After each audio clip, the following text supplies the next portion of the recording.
Hello everyone, कैसे हो आप लोग। वेलकम और welcome back to this channel. तो इस वीडियो में आज हम पढ़ने वाले हैं क्लास 10th साइंस के chapter number 2 acid bases and salts के बारे में। इससे पहले हमने चैप्टर 1 भी कवर किया हुआ है अपनी वीडियो में। अगर आपने नहीं देखा हो तो उसको जाके ज़रूर देखना, ठीक है। अभी के लिए हम ये चैप्टर पढ़ते हैं। चलो शुरू करते हैं फिर। एसिड बेसिस एंड सॉल्ट्स जो कि है आपका चैप्टर 2।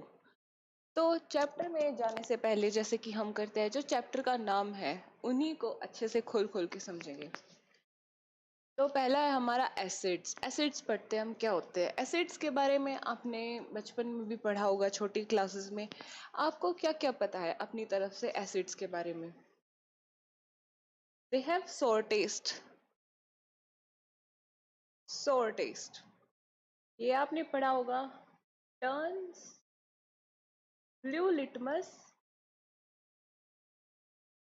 रेड। इतना आपने छोटी क्लासेस में एसिड्स के बारे में पढ़ा ही होगा। बट अब हम 10th में आ गए हैं, वही वाला तो नहीं चल सकता ना। तो अब थोड़ा सा ना अपनी डेफिनेशन को भी हम अपडेट करते हैं, ठीक है। The substances that releases hydrogen ions when dissolved in water. Acids वो सब्सटेंसेस होते हैं जब हम उनको पानी में डिसॉल्व करते हैं तो वो हमें हाइड्रोजन आयन देते हैं, H पॉजिटिव आयंस, ठीक है। हमारा वाटर क्या होता है, H2O, ठीक है। तो जब हम इसमें एसिड्स को डिसॉल्व करते हैं तो वो डिसोसिएट हो जाता है और H पॉजिटिव आयंस हमारे एसिड्स देते हैं, ठीक है। तो इन्हें हम एसिड्स कहते हैं। दे हैव सोर टेस्ट, ये एसिड्स की प्रॉपर्टी है जो कि मोस्ट प्रोबेबली आपको पता होगा कि दे हैव सोर टेस्ट। एग्जाम्पल हमारा हो गया HCl हो गया, जैसे H2SO4 हो गया, ठीक है। जो हमारे सिट्रिक फ्रूट्स वगैरह होते हैं जैसे lemon orange, LE, lemon orange, इन सब में तो हमने पढ़ा होगा कि एसिड होता है, ठीक है। तो ये सब हमारे एसिड के एग्जाम्पल्स हो गए हैं, ठीक है। अब acids are good conductor of electricity, मतलब एसिड्स हमारे इलेक्ट्रिसिटी को कंडक्ट करते हैं बहुत अच्छे से। कैसे, जब भी हम पानी में एसिड्स को डिसॉल्व करते हैं तो वो H पॉजिटिव आयंस देते हैं, और जब भी हमारे सब्सटेंस आयंस में डिसोसिएट हो जाते हैं तो वो इलेक्ट्रिसिटी को कंडक्ट करते हैं। तो इसीलिए हम बोलते हैं कि एसिड्स हमारे गुड कंडक्टर ऑफ इलेक्ट्रिसिटी होते हैं। अच्छे से समझ में आ गया ना एसिड्स क्या होते हैं। तो अब चलते हैं हम बेसिस की तरफ। बेसिस के बारे में आपने क्या क्या पढ़ा था छोटी क्लासेस में। दे हैव बिटर टेस्ट, या फिर वो सोपी होते हैं टच में, ये सब छोटी क्लासेस में पढ़ा था। अब अपनी डेफिनेशन देखते हैं। Bases are substances that either donate hydroxide ions or accept hydrogen ion when dissolved in water। मतलब बेसिस वो सब्सटेंस होते हैं जब हम उनको पानी में डिसॉल्व करते हैं तो वो हमें OH नेगेटिव आयंस देते हैं, जिनको हम हाइड्रोक्साइड आयंस बोलते हैं। क्या बोलते हैं, हाइड्रोक्साइड आयंस। तो बेसिस हमें OH नेगेटिव आयंस देते हैं, या फिर वो हाइड्रोजन आयन को एक्सेप्ट कर ले, ठीक है, तो भी वो बेसिस होंगे, ठीक है। ये हमारी बेसिस की डेफिनेशन है। क्या है डेफिनेशन, जो कि डोनेट करते हैं हाइड्रोक्साइड आयंस या एक्सेप्ट कर लेते हैं हाइड्रोजन आयंस, ठीक है। अब बेसिस की क्या प्रॉपर्टीज होती है ये तो आपने छोटी क्लासेस में पढ़ा ही होगा। बिटर इन टेस्ट, कड़वे होते हैं टेस्ट में। सोपी टू टच, मतलब टच करने पे सोपी फील होते हैं, ठीक है। टर्न रेड लिटमस ब्लू, इसको हम अच्छे से पढ़ेंगे, ठीक है। रेड लिटमस को ब्लू में टर्न करते हैं। एग्जांपल्स देख लो, ये हमारे बेसिस होते हैं। Sodium hydroxide NaOH, potassium hydroxide KOH, magnesium hydroxide MgOH twice. Basis भी समझ में आ गया ना। अब हम आते हैं indicators for testing acids and bases. अब जो हमारे एसिड्स होते हैं, ऐसा तो नहीं है ना हम हर किसी को टेस्ट करके चेक करें कि ये अच्छा ये एसिड खट्टा है, ये मतलब ये सब्सटेंस खट्टा है तो ये एसिड हो गया, ये कड़वा लग रहा है तो ये बेस हो गया। ऐसा तो नहीं है ना हम सबको टेस्ट करें, क्योंकि कुछ एसिड्स वगैरह बेसिस वगैरह हमारे लिए हार्मफुल भी होते हैं। तो फिर हम पता कैसे लगाएंगे, उसके लिए हम कुछ इंडिकेटर्स यूज करते हैं। इंडिकेटर्स क्या होते हैं, indicators are dyes that change colour when added to an acid or base. मतलब जब किसी भी इंडिकेटर में हम एसिड या बेस डालेंगे तो उसमें कुछ ना कुछ चेंज आएगा, कलर में या फिर प्रॉपर्टी में कुछ ना कुछ चेंज आएगा, उसी को हम इंडिकेटर्स बोलते हैं। ठीक है। हमारे जो 3 मोस्ट कॉमन इंडिकेटर्स हैं वो है लिटमस, मिथाइल ऑरेंज, फिनोफ्थलीन। ठीक है, कहीं ना कहीं छोटी क्लासेस में ये भी आपने पढ़े हुए हैं, तो इसको मैं बस समझा रही हूँ। सबसे पहले देखते हैं लिटमस के बारे में, जो कि हमारा एक नेचुरल इंडिकेटर होता है। ठीक है, तो लिटमस क्या होता है? ये एक नेचुरल डाई होती है जो कि हमें लाइचन से मिलती है। ठीक है, लाइचन हमारा एक प्लांट होता है, इससे हमें लिटमस मिलता है, और लाइचन पर्पल कलर का होता है, पर्पल कलर। ठीक है, and it is use to test whether a substance is acid or base. और इससे हम एसिड और बेस को टेस्ट करते हैं। कैसे करते हैं वो अभी हम देखेंगे। लिटमस पेपर हमारा 2 तरीके का होता है, एक होता है ब्लू कलर का होता है, एक रेड कलर का होता है। ठीक है, जब भी हम ब्लू लिटमस पेपर पे एसिड को डालेंगे तो वो रेड हो जाएगा। ठीक है, और जब भी हम रेड लिटमस पेपर पे बेस को डालेंगे तो वो ब्लू हो जाएगा। मतलब asset turns blue litmus paper red and base turn red litmus paper blue. अब आप लोग बोलोगे अच्छा एसिड को हम रेड लिटमस पेपर पे डालें तो क्या? तो कोई चेंज नहीं आएगा, क्योंकि ब्लू वाले को वो रेड वाले पे टर्न कर रहा है ना, तो कोई भी इफेक्ट नहीं दिखेगा जब हम रेड वाले पे एसिड को डालेंगे। ऐसे ही बेस के लिए। ठीक है, तो इसीलिए हम एसिड को ब्लू वाले पे टेस्ट करते हैं और बेस को रेड पे। ठीक है, समझ में आ गया ना? तो जो हमारी ओरिजिनल लिटमस डाई होती है, जो लाइचन होता है, वो पर्पल कलर का होता है, जिससे कि हम अच्छे से अपना एसिड और बेस डिटेक्ट कर सकते हैं, क्योंकि उसमें रेड और ब्लू का मिक्सचर होता है। ठीक है, litmus doesn't show a colour change in neutral solutions. तो ये तो ऑब्वियस सी बात है कि वो एसिड बेस में ही कलर चेंज शो करेगा। जो न्यूट्रल सब्सटेंस होंगे उसका लिटमस पेपर पे कोई भी इफेक्ट नहीं होगा। ठीक है, ये आपके लिए है acid makes blue paper red and base makes red pepper blue. ठीक है, समझ में आ गया? अब हम आते हैं अपने नेक्स्ट इंडिकेटर पे, जो है मिथाइल ऑरेंज। इनका बस आप याद रखो कि एसिड में कैसा कलर होता है और बेस में कैसा कलर होता है। ठीक है, ये जो हमारा मिथाइल ऑरेंज है ये रेड कलर देता है एसिडिक सॉल्यूशन में, और येलो कलर देता है बेसिक सॉल्यूशन में। एसिड में रेड, बेसिक में येलो। ठीक है, अब हम आते हैं फिनोफ्थलीन पे। जो हमारा फिनोफ्थलीन होता है एसिडिक सॉल्यूशन में ये कलरलेस हो जाता है, और जब हम इसमें बेस डालते हैं तो ये पिंक हो जाता है। Colourless in acidic and pink in basic solution. ठीक है, इसको भी अच्छे से याद कर लेना। अब कुछ हमारे नेचुरल इंडिकेटर्स भी होता है। ठीक है, जैसे कि जो लिटमस पेपर है वो हम लाइचन से बनाते हैं, है ना। लेकिन कुछ हमारे जो नेचर में कुछ ऐसे इंडिकेटर्स होते हैं जिनको हम ऐसे की ऐसे ही यूज कर सकते हैं एसिड और बेसिस को के बीच का फर्क जानने के लिए, बिना कुछ करे। जैसे कि हमारी जो टर्मरिक होती है, हल्दी सबके घर पे होती है।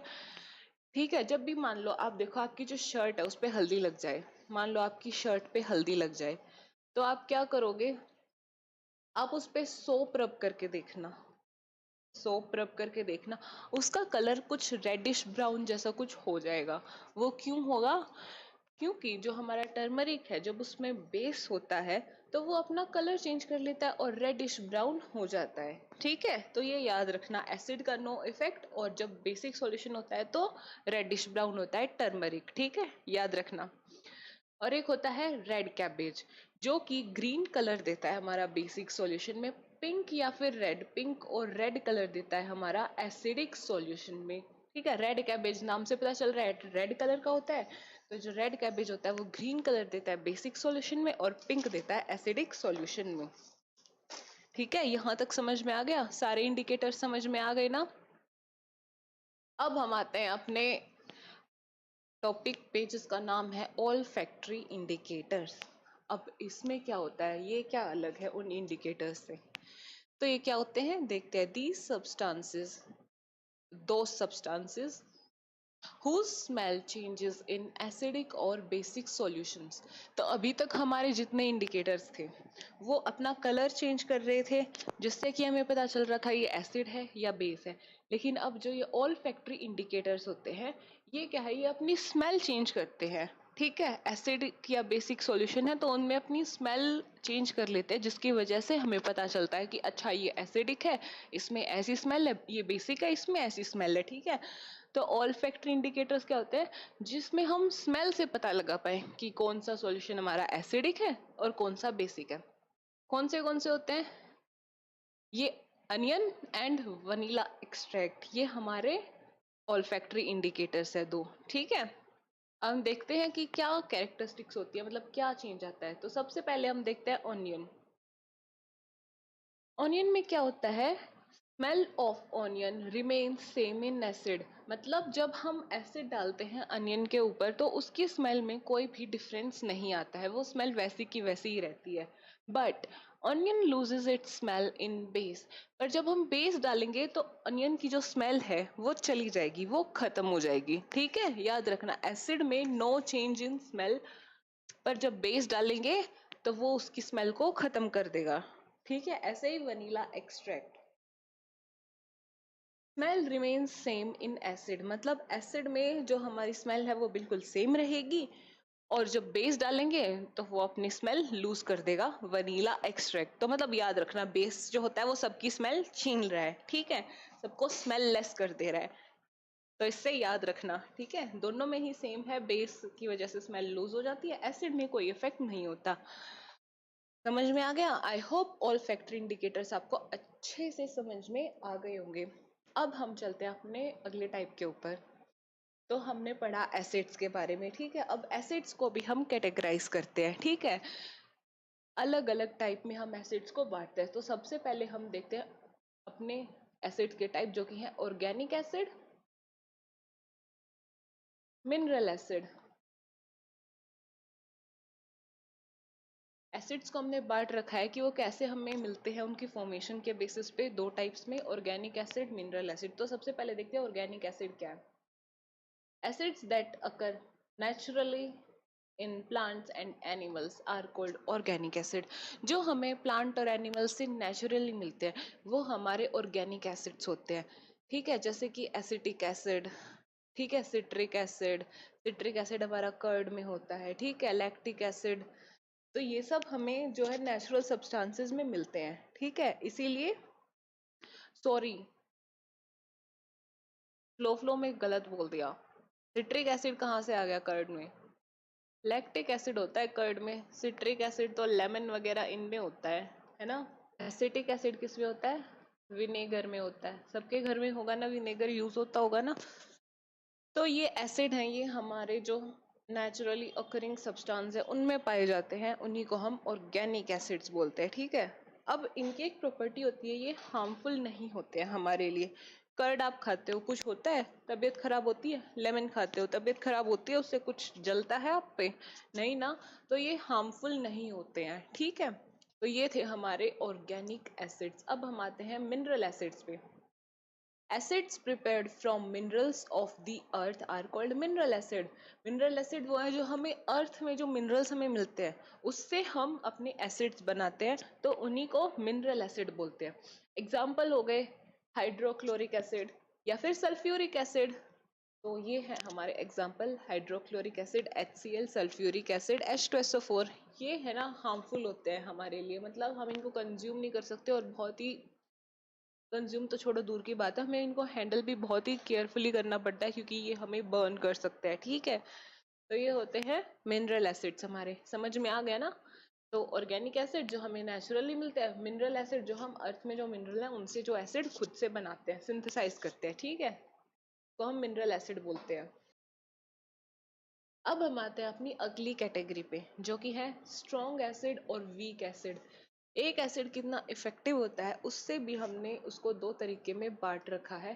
तो एक है स्ट्रॉन्ग एसिड और एक है वीक एसिड। स्ट्रॉन्ग एसिड कौन से होते हैं, N acid that completely dissociates into ions when dissolved in water and produces high concentration of H positive ions। क्या है मैं बताती हूँ।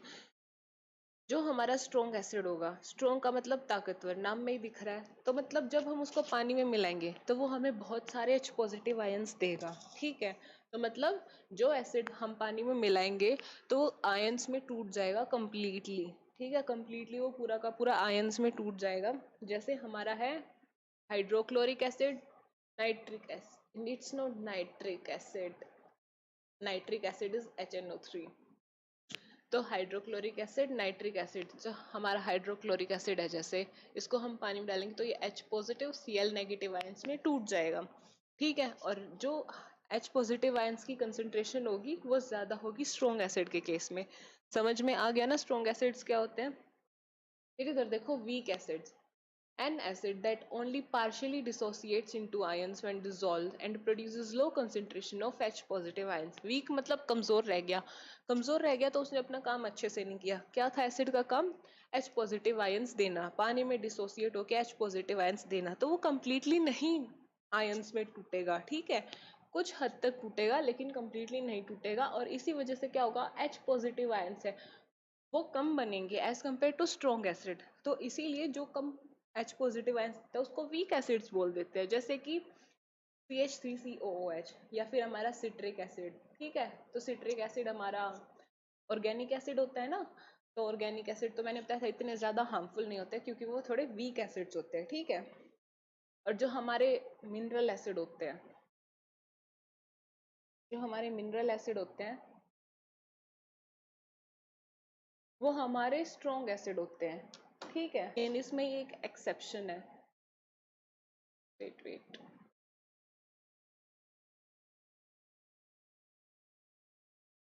Accept carbonic acid.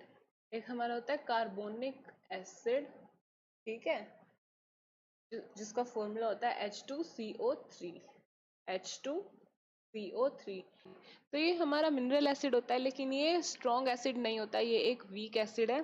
तो ये हमारी एक्सेप्शन है, वरना सभी मिनरल हमारे स्ट्रॉन्ग एसिड होते हैं और जो ऑर्गेनिक एसिड्स होते हैं वो वीक एसिड होते हैं।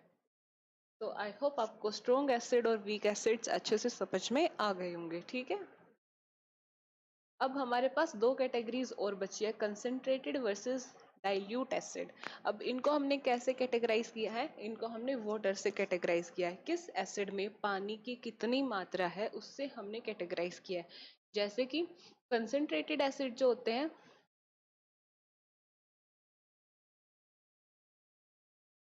कॉन्सेंट्रेटेड एसिड्स जो होते हैं ये एसिड कंटेन करते हैं very less amount of water, मतलब इनमें पानी की मात्रा बहुत ही कम होती है, इसीलिए इनको कॉन्सेंट्रेटेड एसिड्स बोलते हैं, ठीक है।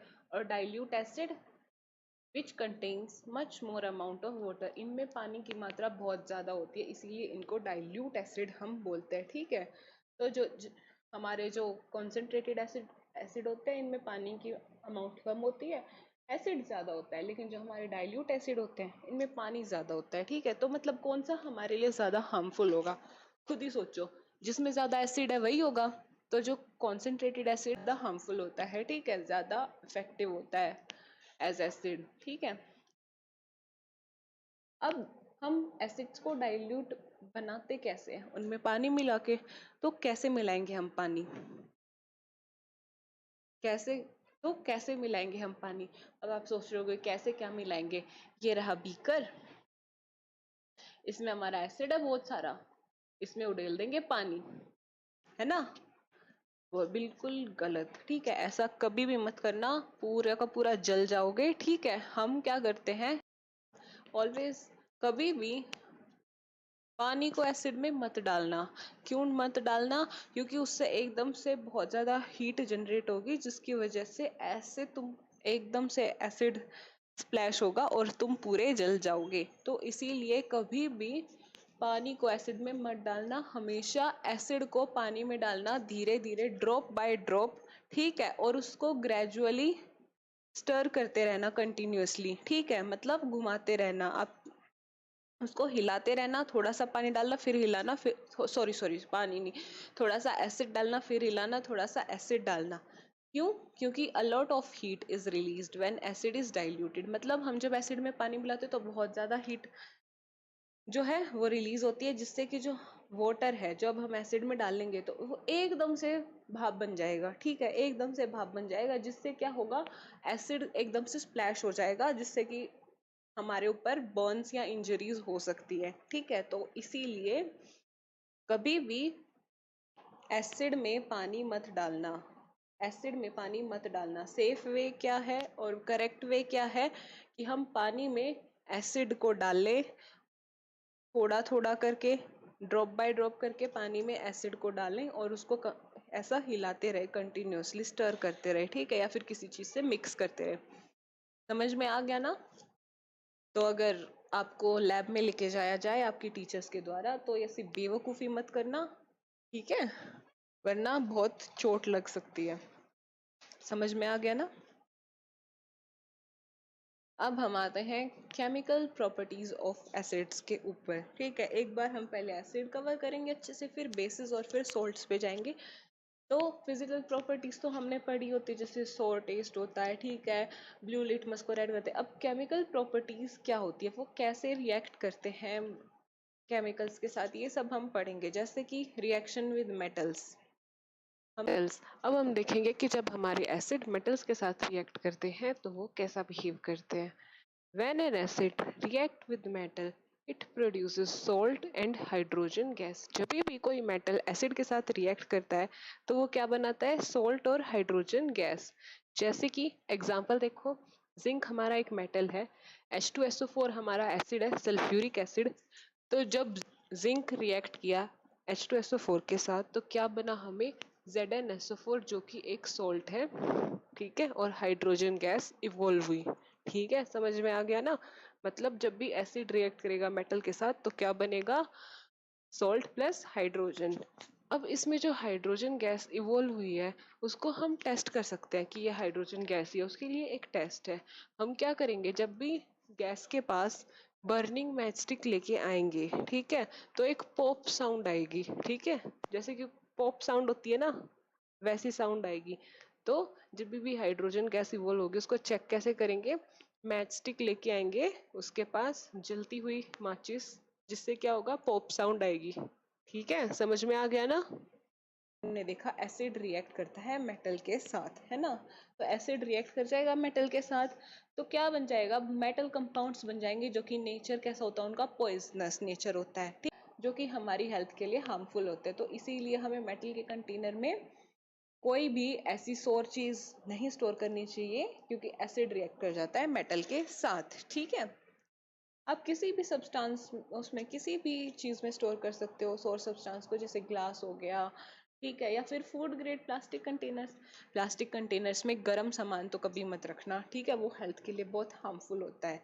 तो ये समझ में आ गया ना अच्छे से? अब हमारी अगली रिएक्शन देखो, एसिड रिएक्ट करेगा मेटल कार्बोनेट्स और यहाँ पे बाई कार्बोनेट्स नहीं आएगा, हाइड्रोजन कार्बोनेट्स आएगा। थोड़ी बहुत मिस्टेक्स हो रखी हैं तो आप उनको इग्नोर करना, मैं ठीक करा दूंगी, बस आप अपने कंटेंट पे ध्यान रखो, ठीक है। तो मेटल की रिएक्शन, सॉरी, एसिड्स की रिएक्शन होती है मेटल कार्बोनेट्स और हाइड्रोजन कार्बोनेट्स, ये देखेंगे। तो पहले मेटल कार्बोनेट के साथ देखते हैं। मेटल कार्बोनेट के साथ जब भी एसिड रिएक्ट करेगा तो क्या बनेगा, सॉल्ट बनेगा, कार्बन डाइऑक्साइड और वाटर, ठीक है। जैसे कि Na2CO3 हमारा मेटल कार्बोनेट है, इसके साथ जब हमारा HCl रिएक्ट करेगा तो हमारा क्या बनेगा, NaCl, जो कि एक सॉल्ट है, जिसमें कार्बन डाइऑक्साइड गैस रिलीज होगी और वाटर। तो ये हमारी रिएक्शन है, इसको अच्छे से ध्यान रखना, ठीक है। और जब हम मेटल हाइड्रोजन कार्बोनेट के साथ रिएक्ट करवाएंगे, मेटल मेटल हाइड्रोजन कार्बोनेट के साथ जब हम एसिड को रिएक्ट करवाएंगे तो क्या बनेगा, salt plus CO2 plus H2O, same product, ठीक है। जैसे कि हमारा हो गया NaHCO3 HCl, तो इससे क्या बना, NaCl प्लस CO2 और H2O। तो याद रखना, जब हमारे एसिड मेटल कार्बोनेट और हाइड्रोजन कार्बोनेट के साथ रिएक्ट करेंगे तो क्या बनेगा, salt plus CO2 plus H2O। इन रिएक्शंस को अच्छे से लिख लिख के प्रैक्टिस करना, पेपर में आएंगी, ठीक है, और ऐसे याद नहीं होंगी, लिख लिख के प्रैक्टिस करोगे तो अच्छे से याद हो जाएंगी। होप समझ में आया होगा अच्छे से। अब ये देखो, जो इस रिएक्शन में हमारी CO2 बनी है, ठीक है, CO2 निकली है ना। अगर हम इस CO2 को, हाँ, लाइम वाटर से पास करवाएंगे, इस CO2 को अगर हम लाइम वाटर से पास करवाएंगे तो जो हमारा सॉल्यूशन है वो मिल्की हो जाएगा, ठीक है। जो हमारा लाइम वाटर का सॉल्यूशन है वो मिल्की हो जाएगा। क्यों हो जाएगा, क्योंकि हमारा उस क्या हो जाएगा, कैल्शियम कार्बोनेट की फॉर्मेशन हो जाएगी, ठीक है। ये हमारा लाइम वाटर में CO2 को पास करवाया तो क्या बना, CaCO3, जिसको हम कैल्शियम कार्बोनेट बोलते हैं। ठीक है, इस चीज को याद रखना।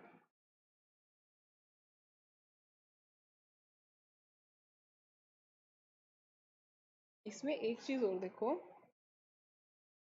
इसी में अब हमने करवाया CO2 को पास तो ये बन गया हमारा कैल्शियम कार्बोनेट। पर अगर हम इसमें X और CO2 पास करा दें, if excess CO2 is passed, तो क्या होगा, जो ये हमारा CaCO3 है और H2O बना, इसमें और CO2 पास करवा देंगे तो क्या बन जाएगा, CaHCO3 ट्वाइस। ठीक है, ये हमारा बन जाएगा। ठीक है, इसको ध्यान रखना।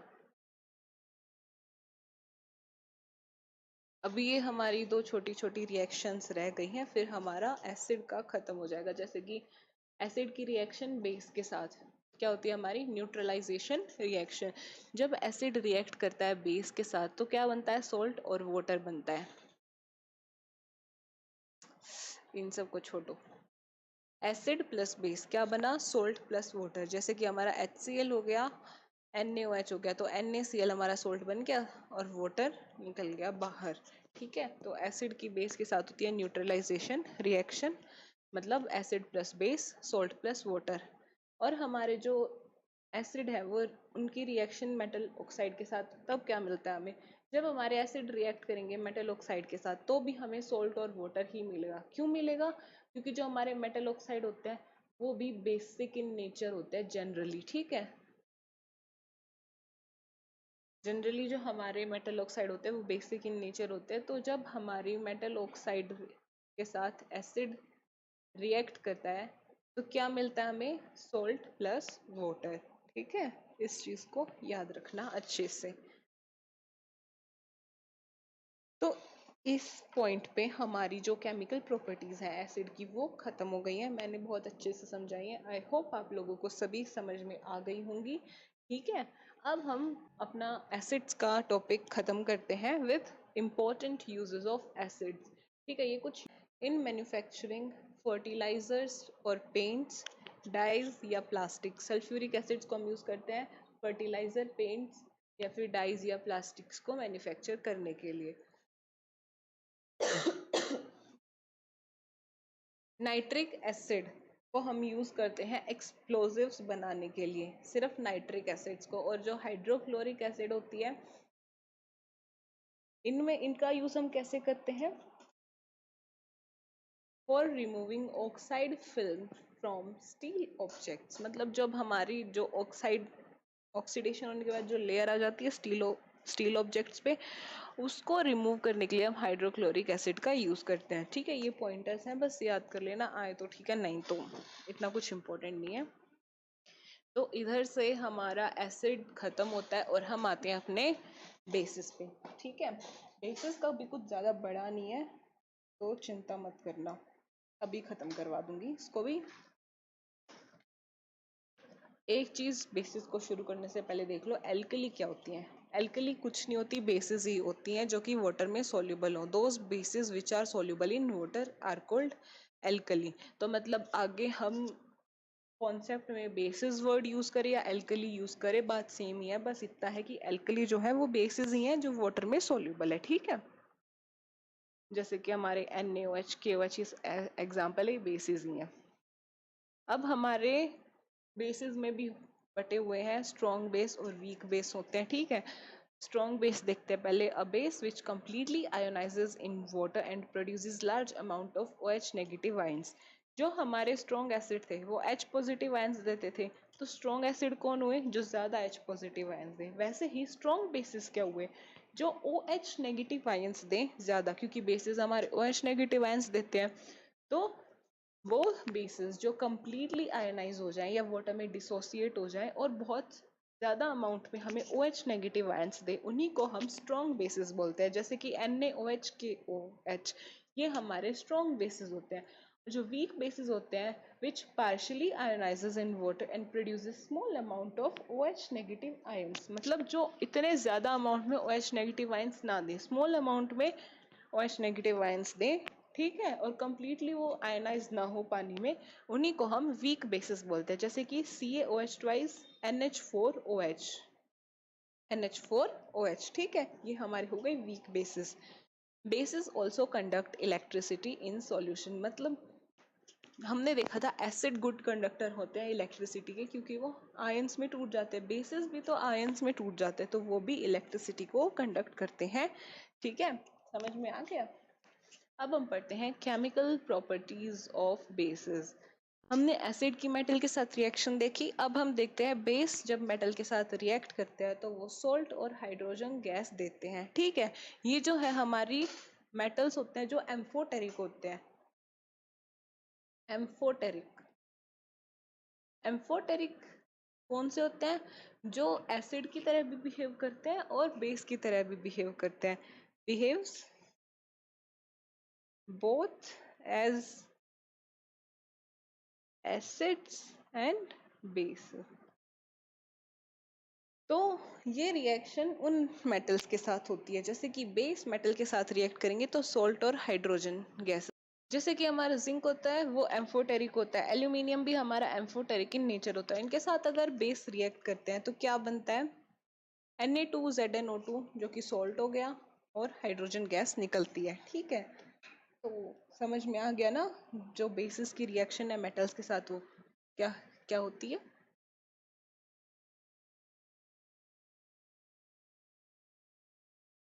अभी ये हमने जो रिएक्शन है acid plus base, salt plus water, ये हमने एसिड्स के केमिकल प्रॉपर्टीज में भी की थी। न्यूट्रलाइजेशन रिएक्शन, एसिड बेस के साथ रिएक्ट करता है तो सोल्ट और हाइड्रोजन, सॉरी सोल्ट और वाटर देता है। ठीक है, अब रिएक्शन होता है बेसिस का वो नॉन मेटल ऑक्साइड के साथ, वो क्या होता है? जैसे कि हमने एसिड में पढ़ा था, मेटल ऑक्साइड जब एसिड्स के साथ रिएक्ट करते हैं तो वो क्या बनाते हैं? सॉल्ट प्लस वाटर, क्योंकि वो बेसिक नेचर के होते हैं। जो हमारे नॉन मेटल ऑक्साइड होते हैं वो एसिडिक नेचर के होते हैं। तो एसिडिक नेचर के होते हैं तो बेस के साथ जब रिएक्ट करेंगे तो हमें क्या मिलेगा? Salt plus water. जैसे CO2 हो गया हमारा, ये हमारे उसके साथ बेस के साथ रिएक्ट करेगा CaOH ट्वाइस, तो क्या बनेगा? CaCO3 plus H2O, CaCO3 plus H2O। ठीक है, तो इधर खत्म हो गई है आपकी chemical properties of basis. I hope अच्छे से समझ में आया हो ना। अच्छे से समझ में आया तो रिवाइंड कर लेना, पक्का से समझ में आ जाएगा, देखना, और इन रिएक्शंस को लिख लिख के प्रैक्टिस कर लेना। ठीक है, अब हम खत्म करते हैं यूजेस ऑफ बेसिस के साथ।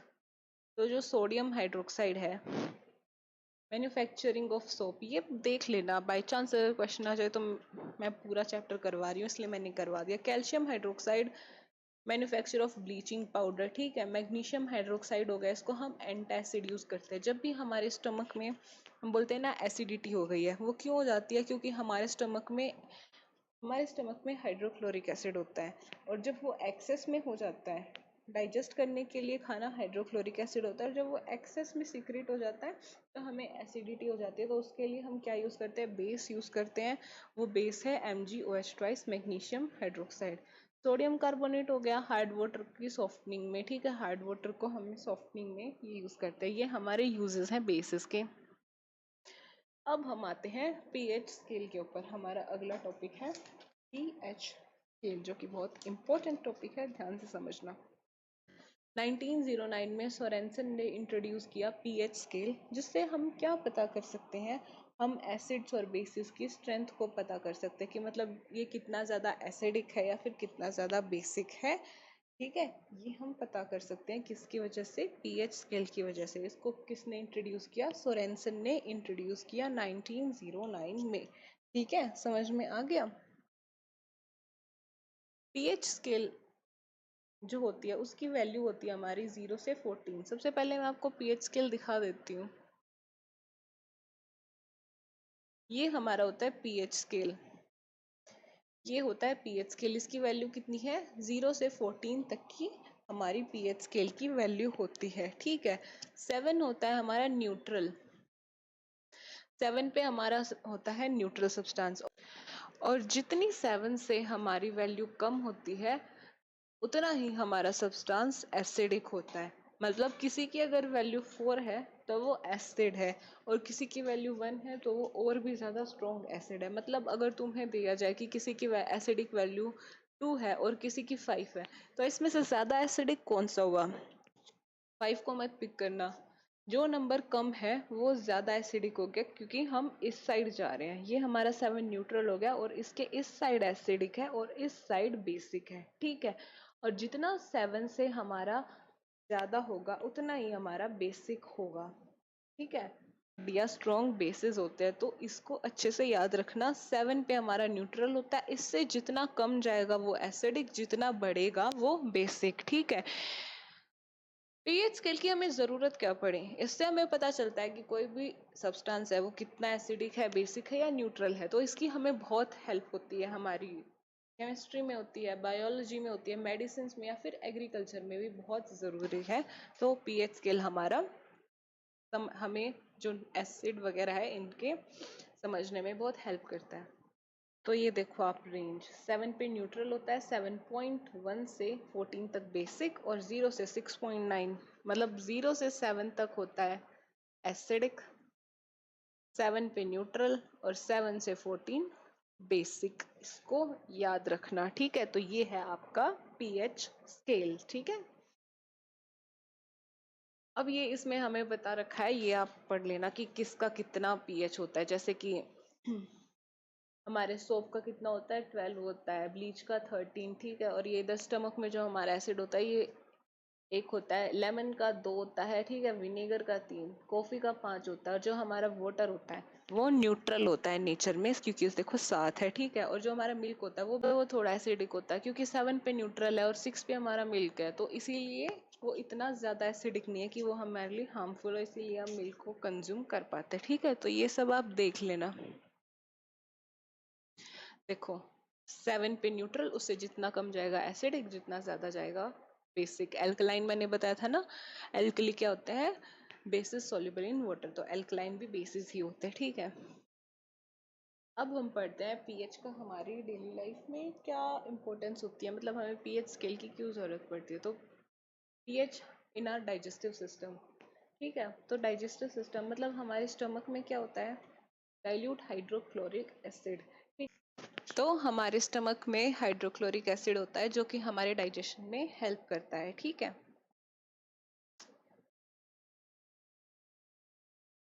पर कभी कभी क्या होता है, जैसे कि मान लो तुम फास्ट फूड खा लेते हो, तो उसको पचाना थोड़ा मुश्किल होता है। तो उसको पचाने के लिए क्या करता है हमारा स्टमक है, ज्यादा एसिड प्रोड्यूस करता है, जिससे कभी कभी एक्सेस एसिड हो जाता है हमारे स्टमक में, जिससे कि क्या होता है, हमें इनडाइजेशन होता है, पेन होता है, इरिटेशन, ऐसा बोलते हैं ना, एसिडिटी हो गई है। क्यों होती है वो? जब हमारे स्टमक में ज्यादा एसिड हो जाता है, हाइड्रोक्लोरिक एसिड, तो ये होता है। और इससे बचने के लिए हम क्या कर सकते हैं, to relieve this we take antacids like milk of magnesia या बेकिंग सोडा, ठीक है। ये एंटासिड्स होते हैं, ये बेसिक होते हैं नेचर में, तो ये जो एसिड का इफेक्ट है उसको कैंसिल आउट कर देते हैं, ठीक है। तो जब भी एसिडिटी होती है हम ये सब ले सकते हैं। तो पीएच से हमें पता चला ना एसिड एंड बेसिस के बारे में, से हमारी ये इनडाइजेशन की प्रॉब्लम भी सॉल्व हुई, पता चला पीएच का फायदा। अब आगे देखो, टूथ डिके। टूथ डिके क्या होता है, जब हम शुगर खाते हैं तो उससे क्या होता है, जो बैक्टीरिया आते हैं हमारे दांतों पे वो क्या करते हैं, वो शुगर को ब्रेक डाउन करते हैं और उससे एसिड बना लेते हैं, ठीक है। जिससे कि जो हमारी टूथ की लेयर होती है, ठीक है, वो कोरोड होने लग जाती है, वो खराब होने लग जाती है। टूथ की आउटर लेयर होती है, इसको क्या बोलते हैं, इनेमल बोलते हैं, ठीक है। और ये हमारी जो है हार्डेस्ट सब्सटेंस होता है ह्यूमन बॉडी में, हार्डेस्ट सब्सटेंस होता है। लेकिन जब ज़्यादा चीनी खाते हैं, ज़्यादा मीठा खाते हैं, तो जो बैक्टीरिया है वो इसको ब्रेक डाउन करके एसिड बना देता है, जिससे कि ये इनेमल भी नहीं बचता है, ठीक है। ये हमारा अच्छा वाला दांत है, और देखो ये इधर सड़ रहा है, खराब हो रहा है। तो जिन जिन के दांत ज़्यादा सड़ते हैं, प्लीज़ शुगर खाना बंद करो, टॉफ़ी खाना बंद करो, खराब हो जाएंगे दांत। तो जब हमारा पीएच है माउथ का वो 5.5 से कम हो जाता है, तो जो हमारा टूथ एनेमल है वो डिजोल्व होना, वो खराब हो जाता है। ठीक है, तो इसीलिए मम्मी आपको बोलती है ना ब्रश करने के लिए, वो इसीलिए बोलती है क्योंकि जो आपके माउथ का जो पीएच है वो जो एसिडिक होता है तो उसको वापस से नॉर्मल पे लाना पड़ता है। ठीक है, तो जो हमारी टूथपेस्ट होती है वो बेसिक नेचर की होती है। और सबसे अच्छी टूथपेस्ट कौन सी होती है? ये जो कोलगेट वाली होती है, ये सब नहीं होती। सबसे अच्छी टूथपेस्ट होती है जिनमें फ्लोराइड हो। तो मम्मी को बोलना फ्लोराइड वाली टूथपेस्ट लेके आए, तो हमारा जो इनेमल है वो खराब होना शुरू होता है। अब हमारी बॉडी के लिए हेल्दी पीएच क्या होता है? मैं आपको बताया था ना 7 पे न्यूट्रल होता है, तो 7.0 से 7.8 तक जो होता है वो एक हेल्दी पीएच होता है। ठीक है, अब अगर हमारे रेन वाटर का पीएच है वो कम हो जाए 5.6 से, तो 5.6 से कम होगा तो वो एसिडिक हो जाएगी ना, तो उसको हम एसिड रेन बोलेंगे। ठीक है, इसको भी याद रखना। एसिड रेन से क्या होता है, जैसे हमारे ताजमहल के आपने सुना होगा कि उसका कलर पहले जितना वाइट नहीं रहा है, येलोइश होता जा रहा है, तो एसिड रेन भी उसका एक रीजन है। ठीक है, तो जब हमारे रेन वाटर का पीएच 5.6 से कम हो जाता है तो वो एसिड रेन हो जाता है। इसलिए होता है, अपने आप से तो ऐसे पीएच कम होगा नहीं, क्योंकि जैसे कि आजकल हम इतना पोल्यूशन कर रहे हैं, हम ऐसा फॉसिल फ्यूल्स को जलाते हैं, जैसे कोल को जलाते हैं, ऑयल को जलाते हैं। इससे क्या होता है, इससे हमारे जो एटमॉस्फेयर में सल्फर डाइऑक्साइड रिलीज होती है, नाइट्रोजन ऑक्साइड्स रिलीज होते हैं। Sulphur dioxide, nitrogen dioxide release होती है, जो कि क्या होता है, हमारे एटमॉस्फेयर में जो वाटर वेपर, ऑक्सीजन, ये सब प्रेजेंट होते हैं, इनके साथ रिएक्ट कर जाती है, ये गैसेस इनके साथ रिएक्ट कर जाती हैं और बना लेती हैं एसिड्स। जैसे कि SO2 बनाती है H2SO4, ठीक है, और NO2 बनाती है HNO3। तो ये जो है ये रिएक्ट करते हैं वाटर वेपर और ऑक्सीजन के साथ और ये एसिड्स बना लेती हैं, जिसकी वजह से पीएच 5.6 से कम होता है, उसको एसिड रेन बोलते हैं। और ये हमारे नेचर के लिए, ऑर्गेनिजम्स के लिए हार्मफुल होती है। ठीक है, तो ये सबसे स्पेशली याद रखना कि एसिड रेन का पीएच कितना होता है, बिलो 5.6। ठीक है, समझ में आ गया? अभी ये एक छोटा सा टॉपिक और फिर हम चलेंगे सोल्ट्स के ऊपर, जो कि है सबसे important part of this chapter. ठीक है, तो जो सॉइल होती है उसका भी एक हेल्दी पीएच होता है। ठीक है, मान लो अगर हमारी सॉइल बहुत ज़्यादा एसिडिक है तो भी प्लांट सरवाइव कर पाएंगे? नहीं कर पाएंगे। और अगर बेसिक हो गई तो भी नहीं सरवाइव कर पाएंगे। प्लांट्स को भी सरवाइव करने के लिए एक हेल्दी पीएच चाहिए होता है। तो सॉइल अगर हमारी ज़्यादा एसिडिक होती है तो उसको ट्रीट करना चाहिए कैल्शियम ऑक्साइड, कैल्शियम हाइड्रोक्साइड के साथ। ये बेसिक होते हैं नेचर में, ये बेसिस होते हैं, तो ये क्या करते हैं, उसके एसिड के इफेक्ट को न्यूट्रलाइज करते हैं। तो अगर हमारी सॉइल ज़्यादा एसिडिक हो जाती है तो इनके साथ उन्हें ट्रीट करते हैं, पर अगर सॉइल ज़्यादा बेसिक हो जाती है तो हम ऑर्गेनिक मैटर डाल देते हैं, उसको सही कर देते हैं। तो इसमें तो इतना झंझट नहीं होता। एसिडिक होती है तो हमें ये सब चीज़ें करनी पड़ती है। ठीक है,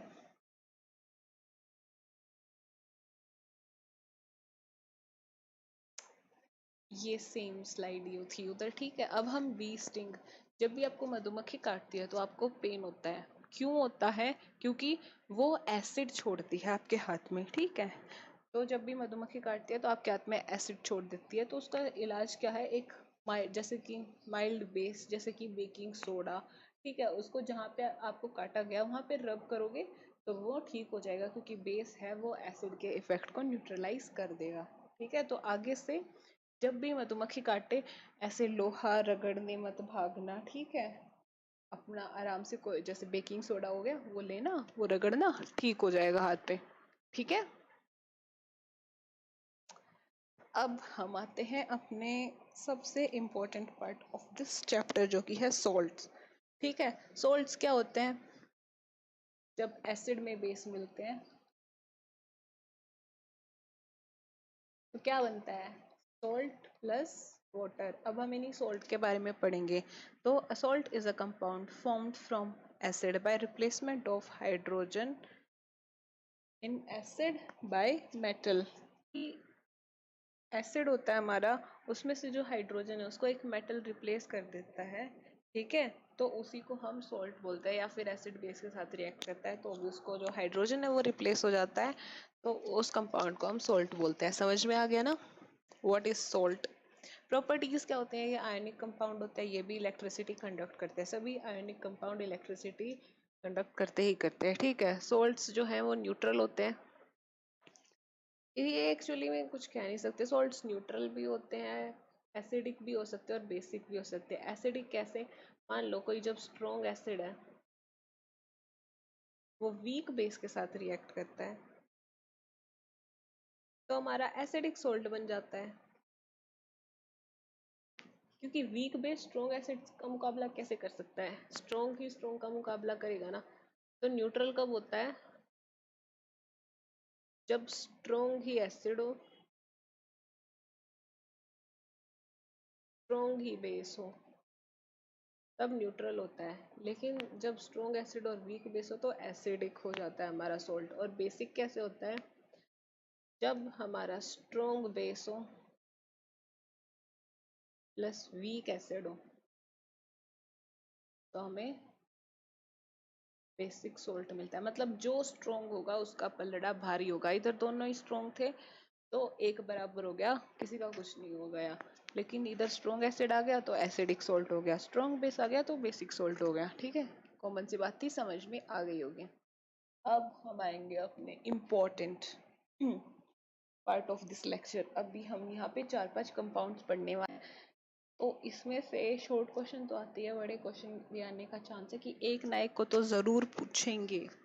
तो इस पार्ट को अच्छे से समझना। तो सबसे पहले हम पढ़ने वाले हैं कॉमन सॉल्ट, जिसको हम बोलते हैं सोडियम क्लोराइड, जो कि आप लोगों के घर में आप नमक यूज करते हो, वही होता है कॉमन सॉल्ट सोडियम क्लोराइड, जिसका फॉर्मूला होता है NaCl। इसका फॉर्मूला याद करना, इसका कॉमन नेम याद करना, इसका केमिकल नेम याद करना। ठीक है, फिर प्रिपरेशन याद करनी है कि इसको कैसे बनाते हैं, और फिर इसके यूजेस, सब कुछ बहुत ज़रूरी है। ठीक है, तो इसका जो कॉमन नेम होता है कॉमन सॉल्ट, ठीक है, केमिकल नेम सोडियम क्लोराइड, ठीक है, केमिकल फॉर्मूला NaCl। ठीक है, अब हम देखते हैं बनता कैसे है। तो जो हमारा NaOH होता है ये बेस होता है, ठीक है। सोडियम हाइड्रोक्साइड जब हाइड्रोक्लोरिक एसिड के साथ रिएक्ट करता है तो हमें मिलता है हमारा कॉमन सॉल्ट और पानी, ठीक है।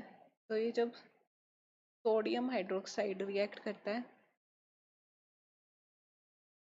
हाइड्रोक्लोरिक एसिड HCl के साथ, तो क्या मिलता है NaCl प्लस H2O। ठीक है, ये रिएक्शन बहुत इंपॉर्टेंट है, इसको याद करना। ठीक है, अब इसके यूजेस देखते हैं। used to make chemicals like sodium hydroxide, sodium carbonate। तो जो हमारा NaCl होता है वो तरह तरह के केमिकल बनाने के लिए यूज होता है, जैसे सोडियम हाइड्रोक्साइड हो गया, सोडियम कार्बोनेट हो गया। Used in cooking of food, ये तो पता ही होगा, घर में सब नमक यूज करते हैं, नमक के बिना सब्जी कोई नहीं खाता है ना। और मम्मी कितनी भी अच्छी सब्जी बनाए, नमक कम है नमक कम है ऐसा बोल ही देते हो, पिटोगे ऐसा बोलोगे तो तारीफ किया करो मम्मी की। Used in cooking of food, तो खाना बनाने में यूज होता है। प्रिजर्वेटिव इन पिकल्स, मतलब कि जो हमारा नमक है उसको हम अचार में एज अ प्रिजर्वेटिव भी यूज करते हैं, तो वो उसको खराब नहीं होने देता है। ठीक है, used in manufacturing of soap, soap की मैन्युफैक्चरिंग में यूज होता है। या फिर जैसे देखो, इधर तो इतनी बर्फ नहीं पड़ती है, लेकिन जैसे फॉरेन के देश होते हैं जहाँ पे बहुत ज्यादा बर्फ पड़ती है तो बहुत ज्यादा बर्फ जम जाती है, सबको तो वो हाथ से नहीं हटा सकते ना, तो उसमें हमारा NaCl हेल्प करता है, ये मेल्ट कर देगा आइस को, जो कि रोड पे कलेक्ट हुई होती है वो मेल्ट कर देता है। ठीक है, तो ये हमारे यूजेस हो गए कॉमन सोल्ट के। कॉमन सोल्ट अच्छे से समझ में आ गया? Common name, chemical name, chemical formula, preparation बहुत इंपॉर्टेंट है, इनको अच्छे से याद करना। ठीक है, लिख लिख के देखना। अगला है हमारा कॉस्टिक सोडा। ठीक है, अगला है कॉस्टिक सोडा, जिसको बोलते हैं सोडियम हाइड्रोक्साइड NaOH, इसका केमिकल फॉर्मूला है, इसको कॉस्टिक सोडा बोलते हैं। और ये कैसे बनता है? It is produced by electrolysis of concentrated aqueous solution of sodium chloride. Brine. Brine क्या होता है? ब्राइन कुछ नहीं होता, जो सोडियम क्लोराइड का सॉल्यूशन होता है पानी में उसी को हम ब्राइन बोलते हैं, ठीक है। तो brine is nothing but sodium chloride in water, ठीक है। और जब हम इसका इलेक्ट्रोलिसिस करते हैं, ठीक है, तो हमें क्या मिलता है? NaCl का जब पानी के साथ इलेक्ट्रोलिसिस किया तो हमें हमारा सोडियम हाइड्रोक्साइड जो कि कॉस्टिक सोडा होता है वो मिलता है, और साथ ही Cl2 गैस और हाइड्रोजन गैस, क्लोरीन गैस और हाइड्रोजन गैस रिलीज होती है, ठीक है। क्लोरीन गैस जो है यहाँ पे बनी है, ये बहुत इंपॉर्टेंट है क्योंकि इसके भी बहुत सारे यूजेस, इंपॉर्टेंट यूजेस होते हैं केमिस्ट्री के अंदर, ठीक है। तो इस इक्वेशन को अच्छे से याद कर लो। कॉमन सोल्ट वाटर के साथ जब भी इलेक्ट्रोलाइसिस किया, इधर लिख भी सकते हैं इलेक्ट्रोलिसिस, लिखना ही पड़ेगा। तो क्या मिला? NaOH जो कि हमारा सोडियम हाइड्रोक्साइड है, प्लस में Cl2 प्लस में H2, और इसको क्या बोलते हैं? इसको क्लोर एल्कली प्रोसेस बोलते हैं। पेपर में ऐसे पूछेगा what is explain chlor alkali process, तो आपको खुद से ही सब कुछ बताना पड़ेगा, ठीक है।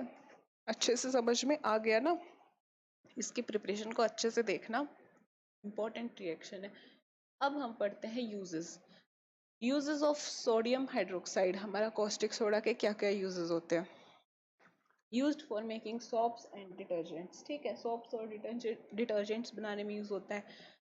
आर्टिफिशियल टेक्सटाइल फाइबर बनाने में यूज होता है, ठीक है। पेपर की मैन्युफैक्चरिंग में, ये तो आप लोग पढ़ ही लोगे, है ना। यूजेस ही तो है सिंपल। और मैंने बताया था ना क्लोरीन गैस निकलती है उस रिएक्शन में, वो भी बहुत इंपॉर्टेंट होती है, तो उसके यूजेस भी पूछ लेते हैं। तो जैसे कि ब्लीचिंग पाउडर है, उसकी प्रोडक्शन में यूज होती है, ठीक है, हाइड्रोक्लोरिक एसिड की में। और क्लोरोफॉर्म बनाने, क्लोरोफॉर्म क्या होता है? जैसे कि किडनैपिंग होती है तो उसमें बेहोश करने के लिए क्या यूज किया जाता है? क्लोरोफॉर्म यूज किया जाता है ना। तो आप लोग मत करना, क्लोरोफॉर्म का फॉर्मूला देख लो क्या होता है, CHCl3, CHCl3 होता है, ठीक है। और क्लोरोफॉर्म बनाने में भी क्लोरीन गैस का यूज किया जाता है, ठीक है। ये यूजेस आप लोग देखना, इनको याद कर लेना। अब हम अपना अगला आ गए हैं, ब्लीचिंग पाउडर। ब्लीचिंग पाउडर, इसका केमिकल नेम होता है कैल्शियम ऑक्सीक्लोराइड, ठीक है। और इसका केमिकल फॉर्मूला होता है CaOCl2, CaOCl2। इसकी प्रिपरेशन कैसे होती है? जो हमारा ड्राई स्लेट लाइम होता है, CaOH ड्राई स्लेट लाइम, उसके ऊपर हम chlorine gas Cl2, chlorine gas को पास करवाते हैं तो हमें क्या मिलता है? कैल्शियम ऑक्सीक्लोराइड, ठीक है, जो कि हमारा ब्लीचिंग पाउडर होता है, कैल्शियम ऑक्सीक्लोराइड। और इसके साथ वाटर निकलता है। तो रिएक्शंस बहुत इंपॉर्टेंट है, इन सब की याद करनी ही करनी पड़ेंगी, तो लिख लिख के याद करना, मेरा सजेशन यही रहेगा। CaOH twice dry slate lime, chlorine gas क्या बना? Calcium oxychloride plus H2O। अब इसकी प्रॉपर्टीज देखो। सॉल्युबल होता है कोल्ड वाटर में, ठीक है, ठंडे पानी में सॉल्युबल होता है, और रिएक्ट करता है डाइल्यूट एसिड के साथ और क्लोरीन बनाता है। जो हमारे डाइल्यूट एसिड होते हैं उनके साथ रिएक्ट करके क्लोरीन बनाता है। CaOCl2, जैसे H2SO4, इसके साथ रिएक्ट किया तो क्या बनाया? CaSO4, और क्लोरीन गैस आपस से प्रोड्यूस कर दी, ठीक है, और H2O निकला, ठीक है। तो प्रॉपर्टीज समझ में आ गई। यूजेस, इन सब में कॉमन पैटर्न है इनका, सब क्या क्या याद करना होता है इनका? Common name, common name, chemical name, chemical formula,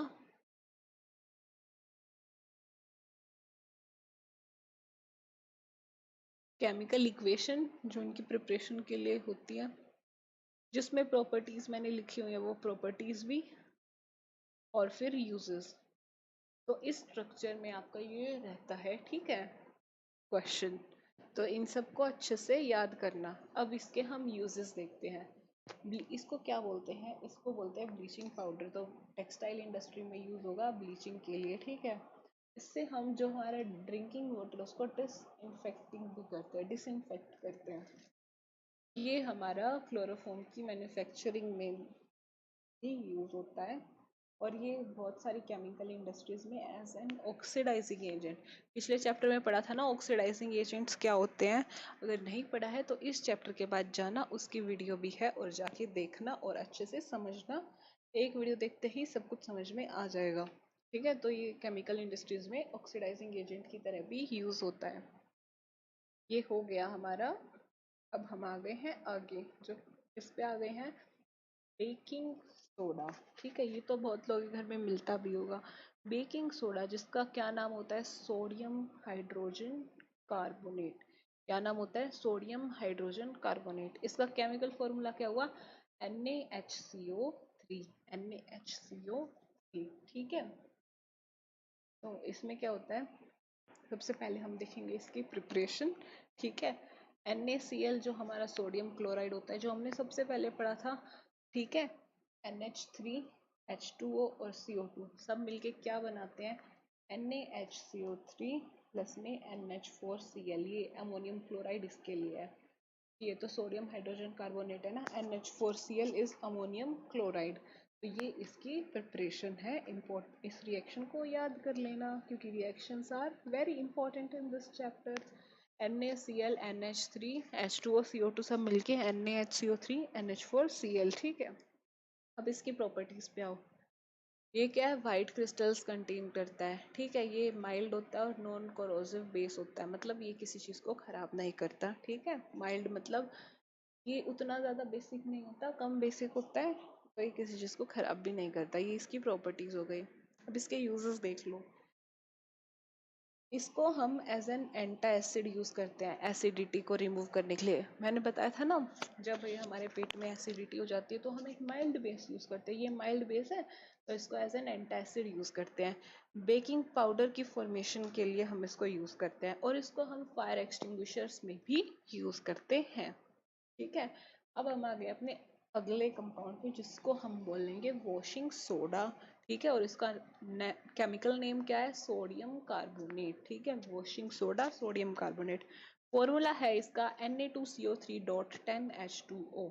Na2CO3.10H2O। ठीक है, अब इसकी प्रिपरेशन देखते हैं। एक चीज नोटिस की होगी, इसमें हम उन्हीं कंपाउंड्स में से आपस में रिएक्शन करवा रहे हैं और अलग अलग कंपाउंड्स बना रहे हैं, तो इनको याद करने में दिक्कत ना आए। हमने पहले अभी पीछे हमने बेकिंग सोडा पढ़ा था, सोडियम हाइड्रोजन कार्बोनेट, और अब हम उसी का यूज करके अपना क्या बना रहे हैं, वॉशिंग सोडा बना रहे हैं। तो हम अपने सोडियम हाइड्रोजन कार्बोनेट को हीट करेंगे।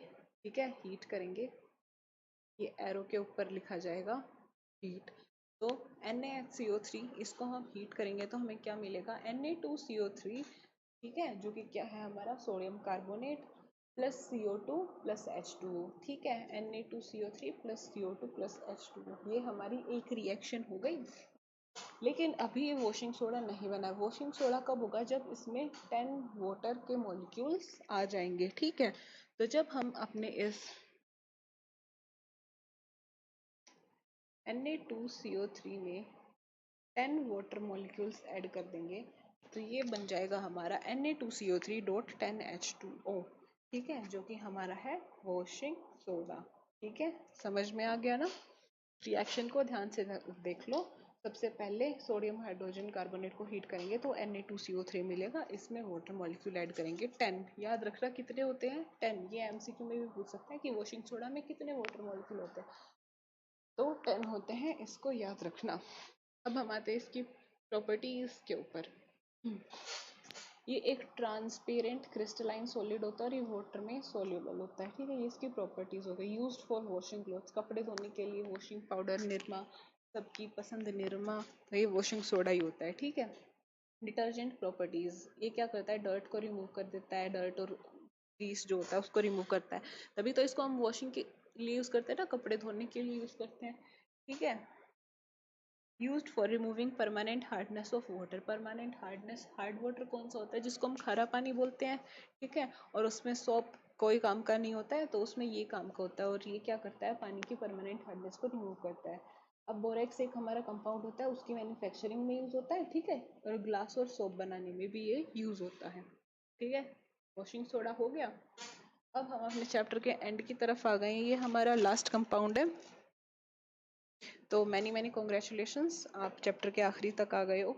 आखिरी तक आ गए हो तो पसंद भी आ रही होगी, समझ में भी आ रहा होगा, तो प्लीज़ लाइक कर दो और चैनल को सब्सक्राइब कर दो, क्योंकि आपकी प्रिपरेशन की मंजिल यहीं से होके गुजर रही है, मतलब प्रिपरेशन का रास्ता यहीं से होके गुजर रहा है, जो कि अच्छे मार्क्स की मंजिल तक जाएगा। तो अपना चैप्टर खत्म करते हैं हम प्लास्टर ऑफ पेरिस, जिसका मैंने ना बहुत ही सिस्टमेटिकली इन स्लाइड्स को बनाया हुआ है। जैसे मैंने पहले कॉमन नेम, फिर ब्रैकेट में उसका केमिकल नेम, केमिकल फॉर्मूला सब कुछ रखा हुआ है। तो इसको ना एज ए नोट्स आप अच्छे से यूज कर सकते हो। तो प्लास्टर ऑफ पेरिस है, इसका केमिकल नेम क्या है? Calcium sulphate hemihydrate, calcium sulphate hemihydrate, और इसका केमिकल फॉर्मूला होता है CaSO4 नोट हाफ H2O। ये जितने भी कंपाउंड्स हैं जिनमें हाइड्रोजन के मॉलिक्यूल्स हैं, सॉरी वाटर के मॉलिक्यूल्स हैं, इनको अच्छे से याद कर लेना कि किसमें कितने मॉलिक्यूल्स हैं, क्योंकि इससे MCQ भी बन सकते हैं और ये क्वेश्चंस बन सकते हैं। तो याद रखना कि किसमें कितने मॉलिक्यूल्स हैं, ठीक है। तो plaster of Paris calcium sulphate hemihydrate, इसका केमिकल नेम है, केमिकल फॉर्मूला है CaSO4 डॉट हाफ H2O। आधा ही वाटर का मॉलिक्यूल होता है इसमें, ठीक है। तो प्रिपेयर कैसे करते हैं? It is prepared from gypsum. Gypsum एक हमारा कंपाउंड होता है जिसका फॉर्मूला होता है CaSO4 डॉट 2H2O। 1H2O नहीं होता है, 2H2O होता है, ये 2 आएगा यहाँ पे। तो ये हमारा जिप्सम होता है। जिप्सम का भी फॉर्मूला पूछ सकते हैं CaSO4 डॉट 2H2O, या फिर ये पूछ सकते हैं जिप्सम में कितने वाटर मॉलिक्यूल्स होते हैं, ठीक है। वॉशिंग सोडा में कितने वाटर मॉलिक्यूल्स होते हैं। तो ये ट्रिकी क्वेश्चन है, क्योंकि हमने 3 कंपाउंड पढ़ लिए हैं जिसमें वाटर मॉलिक्यूल्स है, तो यहाँ से क्वेश्चन बन सकते हैं। इन वाटर मॉलिक्यूल्स को ना अच्छे से याद रखना। तो जिप्सम से बनता है CaSO4 डॉट 2H2O। कैसे बनता है? जब हम जिप्सम को हीट करते हैं, जब हम जिप्सम को 100 डिग्री के टेम्परेचर पे हीट करते हैं, 100 डिग्री के टेम्परेचर पे मतलब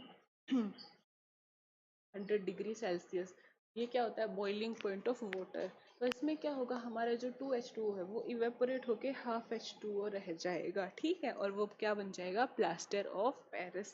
CaSO4 डॉट 2H2O, इसको हम 100 डिग्री सेल्सियस पे बॉईल करेंगे, जो कि बॉइलिंग पॉइंट होता है ना वाटर का। तो क्या हो जाएगा, हमारा जो वाटर है वो भाप बन जाएगा, और कितना? हाफ H2O ही इसमें रह जाएगा। तो क्या हमारा कंपाउंड बचेगा लास्ट में? CaSO4 डॉट हाफ H2O, जो कि हमारा प्लास्टर ऑफ पेरिस है। साथ में 1.5 वाटर हमारा बाहर निकल जाएगा, 1.5 वाटर हमारा बाहर निकल जाएगा, ठीक है। इसको अच्छे से, अब इसकी प्रॉपर्टीज देखो। It becomes very hard setting with water, मतलब इसकी एक प्रॉपर्टी होती है कि ये सेटिंग नहीं होगा, पहले तो वेटिंग होगा। जब हम इसको पानी के साथ गीला करते हैं फिर उसको हम छोड़ देते हैं, तो ये क्या है? बहुत ही हार्ड बन जाता है। इसीलिए इसके ना बहुत सारे यूजेस होते हैं। जैसे हमारे हॉस्पिटल्स में बहुत यूज होता है।